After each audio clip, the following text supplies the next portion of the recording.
Right America Israel Iran మధ్య యుద్ధం మొదలై వారం రోజులు పూర్తయింది. అయినా సరే పశ్చిమాసియాలో పరిస్థితులు సద్దుమణగడం లేదు. ప్రతి దాడులతో ఇరు వర్గాల మధ్య 8వ రోజు కూడా యుద్ధం కొనసాగుతోంది. ఇరాన్ టార్గెట్ గా అమెరికా ఇజ్రాయెల్ భీకర దాడులు జరుపుతూ ఉన్నాయి.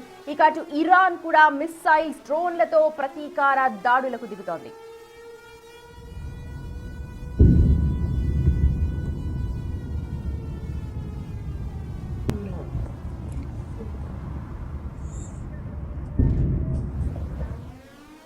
ఇరాన్ రాజధాని టెహ్రాన్ లక్ష్యంగా ఇజ్రాయెల్ దాడులు కొనసాగుతూ ఉన్నాయి. ఇజ్రాయెల్ డిఫెన్స్ ఫోర్స్ 50 యుద్ధ విమానాలతో ఇరాన్ మాజీ supreme leader Ali Khamenei office కింద ఉన్న అత్యాధునిక రహస్య బంకర్ ను ధ్వంసం చేసింది. ఖమేనీ మరణం తర్వాత ఇరాన్ ఉన్నతాధికారులు దీనిని ప్రధాన కమాండ్ సెంటర్ గా వాడుతున్నారంటూ గుర్తించిన ఇజ్రాయెల్ ఈ దాడికి పాల్పడింది.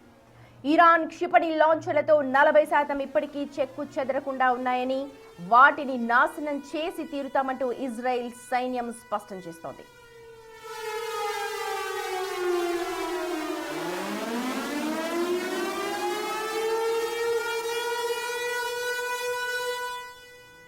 ఇక అటు అమెరికా సైతం ఇరాన్ పై దాడులు కంటిన్యూ చేస్తోంది. ఇరాన్ సైన్యాన్ని పూర్తిగా నిర్వీర్యం చేసే లక్ష్యంతో ముందుకు సాగుతోంది.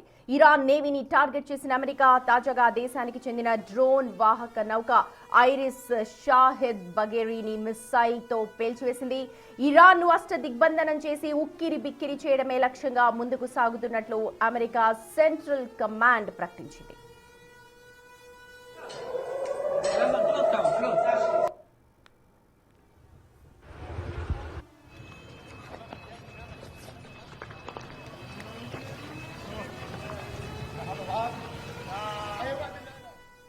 హిజ్బుల్లా లక్ష్యంగా లెబనాన్లో రాజధాని బీరూట్ శివార్లతో పాటు పలు ప్రాంతాల్లో ఇజ్రాయెల్ బాంబుల వర్షాన్ని కురిపిస్తోంది. బీరూట్లో ఇరాన్ రాయబార కార్యాలయం సమీపంలోనూ ఇజ్రాయెల్ దాడి చేసింది. మరోవైపు లెబనాన్లోని నివాస ప్రాంతాల్లో కూడా ఇజ్రాయెల్ దాడులు కొనసాగుతున్నాయి. యుద్ధం కారణంగా 95,000 మందికి పైగా ప్రజలు బీరూట్ శివారు ప్రాంతాలు, దక్షిణ లెబనాన్ ని విడిచి వలస వెళ్లారు.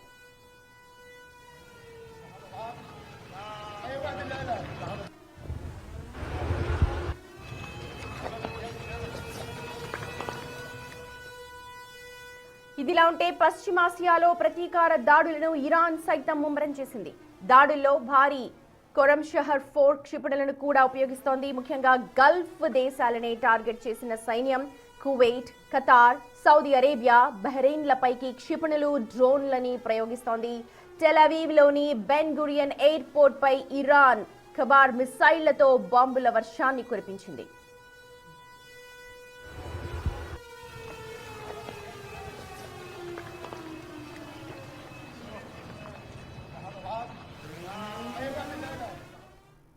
రైట్, ఈ యుద్ధ సమయంలో ఇటు పశ్చిమాసియా యుద్ధ మానవీయ కోణంలో భారత్ తీసుకున్న ఒక నిర్ణయం ఇప్పుడు అంతర్జాతీయంగా చర్చనీయాంశమవుతోంది. ఎందుకంటే అమెరికా జలాంతర్గామి దాడిలో ఐరిస్ దేనా యుద్ధ నౌక మునిగిపోవడానికి కొన్ని రోజుల ముందే భారత్ ఇరాన్ కు చెందిన మరో నౌకకు ఆశ్రయం ఇచ్చింది. శ్రీలంకల మీన మేషాలు లెక్కపెట్టకుండా సహాయం కోరిన వెంటనే స్పందించింది. కొచ్చి తీరానికి కొట్టుకొచ్చింది. ఈ నౌక దాదాపు 183 మంది ప్రాణాలను కాపాడింది. ఇండియా శ్రీలంక తీరంలో ఐరిస్ దేనా నౌకను అమెరికా టార్పెడోలతో కూల్చివేసిన ఘటనకు 3 రోజుల ముందే ఇరాన్ కు చెందిన మరో నౌక ఐరిస్ 11 కు భారతదేశం ఆశ్రయం ఇచ్చింది. ఐరిస్ దేనా మునిగిపోయిన రోజే ఈ నౌక సురక్షితంగా కొచ్చి నేవల్ పోర్ట్ కి చేరుకుంది.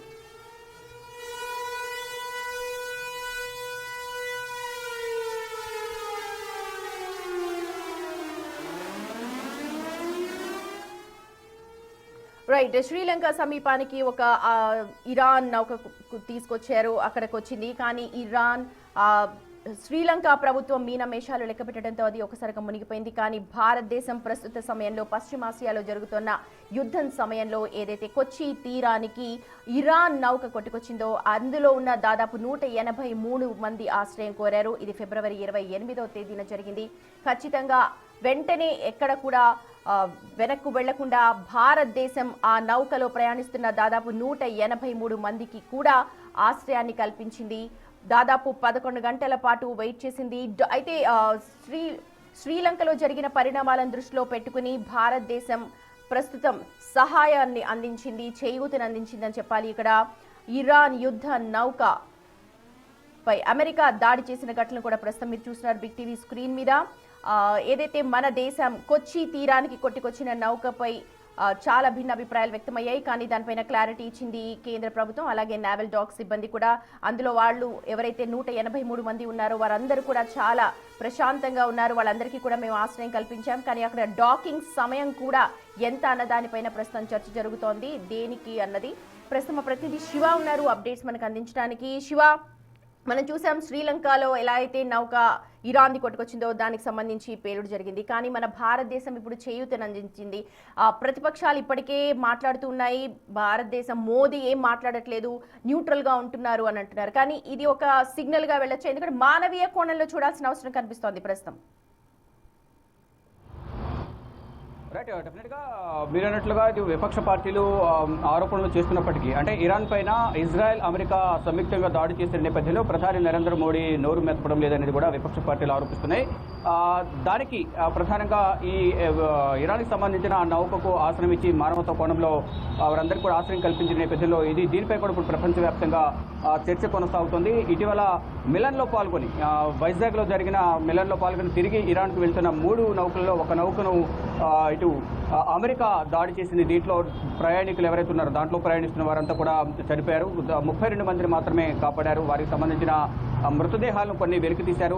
అవన్నీ కూడా వారి కుటుంబ సభ్యులకు అప్పగించారు. అంటే శ్రీలంక తీరానికి వెళ్ళిన వెంటనే ఈ నౌక పైన దాడి చేసిన నేపథ్యంలో దాంట్లో మొత్తం 180 మంది ప్రయాణిస్తున్నారని చెప్పారు. దాంట్లో వెంటనే 81 మంది గల్లంతైనట్లుగా చెప్పారు. తర్వాత మరికొంతమంది కోసం ఆచూకీ కోసం గాలిస్తున్నారు. 32 మంది ప్రాణాలను కాపాడారు. కానీ రెండవ నౌక ఏదవుతుందో ఆ దాడి జరగడానికి ముందు ఆశ్రయం కోరిన నేపథ్యంలో వెంటనే స్పందించకుండా ఇది ప్రభుత్వం నుంచి పర్మిషన్ తీసుకున్న తర్వాత ఈ నౌకకు ఆశ్రయం ఇవ్వాలా లేదా అనేది కూడా చెప్తామంటూ తెలిపారు. కానీ భారత్ నౌకకు ఇరాన్కు చెందిన నౌకకు ఆశ్రయం ఇచ్చిన నేపథ్యంలో వారందరూ కూడా కృతజ్ఞతలు తెలుపుతున్నారు. ఆ కృతజ్ఞతలో భాగంగానే ఈ హర్మోజ్ జలసంధి వద్ద ఏదైతే ఈ నౌకల ద్వారా ఆయిల్ కానీ ఇటు చమురు నిల్వలు ఎక్కువగా ఉండే అక్కడి నుంచి సరఫరా చేసేందుకు కేవలం ఇటు భారత్కు పర్మిషన్ ఇస్తున్నామంటూ కూడా, అంటే వారికి ఆశ్రయం కల్పించారు కాబట్టి ఆ మానవతా కోణంలో వారు కూడా ఇక్కడ భారత్కు ఒక మినహాయింపు ఇచ్చారు. అక్కడి నుంచి ఆ క్రూడ్ ఆయిల్స్ సరఫరా దిగుమతి చేసుకునేందుకు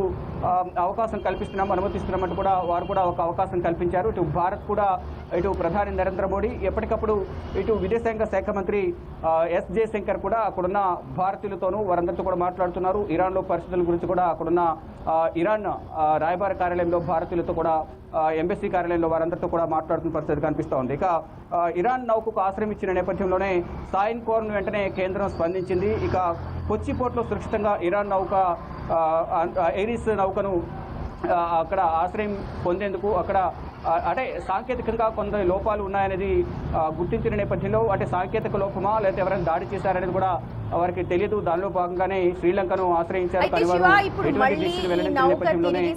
వెళ్లే ప్రయత్నం కానీ లేకపోతే ఎంతవరకు ఉంది? ఎందుకంటే హర్మూజ్ అది మూసేశారు స్ట్రైట్ ని. ఇప్పుడు ఈ నౌక మళ్ళీ ఎటువైపు వెళ్తుంది? అండ్ డాకింగ్ పీరియడ్ ఏదైతే కొచ్చిలో మనకి ఇప్పుడు డాక్ అయ్యిందో దీనికి ఒక టైం పీరియడ్ ఉంటుందా? డాక్ చేసి ఇన్ని అవర్స్ లో డాక్ చేసింది నౌకని మళ్ళీ పంపించేయాలి, అలాంటివి ఏమైనా ఉంటాయా? లేకపోతే ఎలా చెప్తోంది ఈ దౌత్య నీతి? అంటే ఇక్కడ డాకింగ్ పీరియడ్ అంటూ ప్రజెంట్ ఏమీ ఉండదు అనేది కూడా ప్రధానంగా కేంద్ర ప్రభుత్వ వర్గాల నుంచి అయితే సమాచారం అందుతుంది. ఏదైతే భారత్ నుంచి శ్రీలంక సరిహద్దులకు వెళ్ళిన తర్వాత ఇరాన్ వైపు వెళ్తున్న నేపథ్యంలో మళ్ళా అమెరికా దాడి చేసే అవకాశం ఉంటుంది. అమెరికా సబ్మెరైన్ చేత దాడి చేయించే అవకాశం ఉంటుంది. కాబట్టి మళ్ళీ భారీ సంఖ్యలో ప్రాణాలు కోల్పోయే ఛాన్సెస్ ఉంటాయి. కాబట్టి అప్పటి వరకు కూడా ఆశ్రయం కల్పించాలని కూడా భారత్ హామీ ఇచ్చినట్లు కూడా తెలుస్తోంది. దానిలో భాగంగానే అంటే సాయం కోరిన వెంటనే భారత్ సహాయం చేసిన నేపథ్యంలో ఇటు ఇరాన్ ప్రభుత్వాధినేతలందరూ కూడా ప్రజలందరూ కూడా కృతజ్ఞతలు తెలుపుతున్నారు. దానిలో ప్రయాణించే నేవీ షిప్లో ప్రయాణించే ఎవరైతే వారి కుటుంబ సభ్యులు కూడా భారత్ కృతజ్ఞతలు తెలుపుతున్నారు. అంతకుముందు ఏదైతే సబ్మెరీన్ దాడిలో అనేక మంది చనిపోయిన నేపథ్యంలో వారి కుటుంబ సభ్యులందరూ కూడా కన్నీటి పర్యంతమవుతున్నారు. అలాగే ఇప్పుడు కూడా ఇక్కడ భారత్ ఆశ్రయం కల్పించకపోతే సేమ్ సీన్ రిపీట్ అయి ఉండేదేమో అనే ఆందోళనలో వారి కుటుంబ సభ్యులు ఉన్న నేపథ్యంలో ఇప్పుడు భారత్ ఆశ్రయం కల్పించింది కాబట్టి ఆ డాకింగ్ పీరియడ్ సంబంధించి ఎటువంటి నిబంధన లేదు. వారు కంప్లీట్గా యుద్ధం తగ్గిన తర్వాతే ఇక్కడి నుంచి వెళ్ళే అవకాశం ఉంటుంది. ఒకవేళ ఈ వారు వెళ్ళాలనుకుంటే మాత్రం మళ్ళా ప్రాణాలు కోల్పోవాల్సిన పరిస్థితి కూడా ఎదురయ్యే అవకాశం అయితే ప్రధానంగా కనిపిస్తుంది. ఎప్పుడు ఏ ఒక్క చిన్న అవకాశాన్ని అమెరికా ఇజ్రాయెల్ వదులుకోవడం లేదు. ఇటు ఇరాన్పై ఏదో ఒక విధంగా దాడులు చేయాలనేది, ఇరాన్ను సర్వనాశనం చేయాలనేది కూడా అమెరికా ఇజ్రాయెల్ భావిస్తూ ఉన్నాయి. దానిలో భాగంగానే ఇరాన్పై రెండు దేశాధినేతలు కూడా ఎప్పటికప్పుడు దాడులు చేపిస్తున్నారు. క్షిపణులు, మిసైల్స్, డ్రోన్లతో దాడులు చేపిస్తున్న పరిస్థితి కనిపిస్తోంది. మరోవైపు ఇటు భారతీయులు, ఇటు బహ్రెయిన్లో ఉన్న భారతీయులు ఎవరుతున్నారు అంటే గల్ఫ్ కంట్రీస్, పశ్చిమాసియా దేశాలపై ఇరాన్ దాడులు చేస్తోంది. దాడులు చేస్తున్న నేపథ్యంలో పశ్చిమాసియా దేశాల్లోనూ ఇటు గల్ఫ్ కంట్రీస్లో జీసీసీ గ్రూప్ ఆఫ్ కోఆపరేషన్ కౌన్సిల్లో ఉన్న దేశాలు 6 దేశాలు, మరియు పశ్చిమాసియా దేశాల్లో ఉన్న 14 దేశాలపై కూడా ఇరాన్ దాడులు చేస్తుంది. ఈ 14 దేశాలు కూడా అమెరికాకు ఆశ్రయం కల్పిస్తున్నాయి. వైమానిక స్థావరాలు కానీ, ఎయిర్ బేస్లు కానీ, సైనిక స్థావరాలకు సంబంధించి వారందరూ కూడా ఆశ్రయం ఇచ్చారు కాబట్టి వారు ఇండైరెక్ట్గా అమెరికాకు సహాయం చేస్తున్నారు. కాబట్టి వారు శత్రు దేశాలు కాకపోయినప్పటికీ కూడా యుద్ధానికి సహకరిస్తున్నారనే నెపంతోనే ఇరాన్ దాడులు చేస్తున్నాం తప్ప మీ మీద మాకు ఎటువంటి ద్వేషం లేదనేది కూడా ఇరాన్ చెబుతోంది. ఈ నేపథ్యంలోనే అమెరికా ఆస్తులపై దాడులు చేయాలనేది ప్రధానంగా వారు నిర్ణయించుకున్నారు. ఇరాన్ ఈ నేపథ్యంలోనే అమెరికాకు సంబంధించిన 14 దేశాలు ఉన్న ఆస్తులన్నింటిపై కూడా దాడులు చేస్తున్న పరిస్థితి కనిపిస్తుంది. మరోవైపు బహ్రెయిన్లో ఉన్న భారతీయులతో కేంద్ర పౌర విమానయాన శాఖ మంత్రి రామ్మోహన్ నాయుడు మాట్లాడినట్లు సమాచారం అయితే అందుతుంది. దాదాపు 230 మంది అక్కడ భారతీయులు ఉన్నారు. వారందరితో మాట్లాడి కేంద్ర ప్రభుత్వం నుంచి వారందరూ కూడా సహాయ సహకారాలు అందేలా చూస్తారంటూ కూడా వారు హామీ ఇచ్చారు. వారిని త్వరలోనే భారత్ తీసుకొచ్చేందుకు కూడా ఏర్పాట్లు చేస్తామంటూ కూడా కేంద్ర పౌర విమానయాన శాఖ మంత్రి రామ్మోహన్ నాయుడు వారికి హామీ ఇచ్చినట్టు కూడా తెలుస్తోంది. మరోవైపు భారతీయులు ఇతర దేశాల్లో ఇక్కడ గల్ఫ్ కంట్రీస్లో కానీ పశ్చిమాసియా దేశాల్లో ఉన్న భారతీయులందరూ కూడా ఒక్కొక్కరుగా వారు నిర్ణయించుకున్న షెడ్యూల్ ప్రకారం అక్కడ విమాన రాకపోకలు కొనసాగుతున్న నేపథ్యంలోనే వారందరూ కూడా వస్తున్నారు. కానీ ఇటు ఖతార్ కానీ ఇతర కొన్ని దేశాల నుంచి విమాన రాకపోకలు జరగడం లేదు. అక్కడ దాడులు జరుగుతున్న నేపథ్యంలోనే గగనతలంపై కొన్న పర్మిషన్స్ రాని నేపథ్యంలోనే అక్కడ విమాన రాకపోకలు జరగడం లేదు. కానీ దుబాయ్ నుంచి రెగ్యులర్గా విమానాల రాకపోకలు కొనసాగుతున్నాయి. దుబాయ్ నుంచి మాత్రం అందరూ ఇటు ఢిల్లీ, మరొక తమిళనాడు, పశ్చిమ బెంగాల్, గుజరాత్లోని అహ్మదాబాద్ ఎయిర్పోర్ట్లన్నిటి కూడా చేరుకుంటున్నారు. దుబాయ్ నుంచి ఇక్కడికి వచ్చి ఇక్కడ నుంచి ఢిల్లీ నుంచి కొంతమంది డిస్పాచ్ అయ్యి హైదరాబాద్, 2 తెలుగు రాష్ట్రాలకు వెళ్తున్న పరిస్థితి కనిపిస్తోంది. మొత్తంగా చూసుకుంటే 28వ తేదీన ప్రారంభమైన ఈ యుద్ధం అనేది కంటిన్యూ అవుతోంది. 8వ రోజు ఈ యుద్ధం జరుగుతోంది. కానీ ఈ యుద్ధం ఎన్ని రోజులు జరుగుతుంది, ఎప్పటి వరకు జరుగుతుంది అనేది కూడా ఇంకెవరు అంచనా వేయలేకపోతున్న పరిస్థితి కనిపిస్తోంది. రైట్ శివ, చూడొచ్చు అది ఇండియా నైజం, ఇండియా పద్ధతి. ఎందుకనంటే కష్టాల్లో ఉన్న వారికి ఆపన్నహస్తం అందించడంలో ఇండియా ఎప్పుడు ముందుంటుంది. అది శత్రువులైనా సరే ఆపన్నహస్తం అందిస్తుంది. తమ మీద దాడి చేస్తే మాత్రం ఎట్టి పరిస్థితుల్లో ఉపేక్షించదు. ప్రస్తుతం ఇరాన్ నౌక ఏదైతే ఐరిస్ 11 కొచ్చిలో డాక్ అయి ఉందో అందులో ఉన్న 183 మంది కూడా చాలా సురక్షితంగా ఉన్నారు.